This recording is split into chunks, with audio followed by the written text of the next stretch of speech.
संस्थाका नयाँ निर्विरोध निर्वाचित अध्यक्ष कमल नयन पौडेल।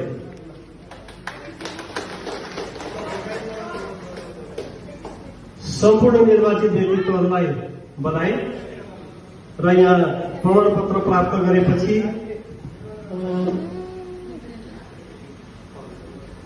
शपथ ग्रहण हुनेछ।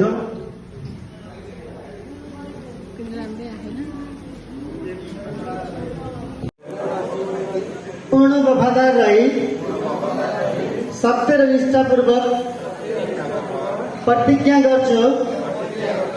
ईश्वरको नाममा शपथ लिन्छु कि धारापानी टोल विकास संस्थाको विधान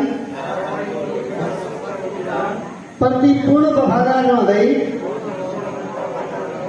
टोल विकास संस्थाको अब आफ्नो आफ्नो पद भन्नुहोस् है।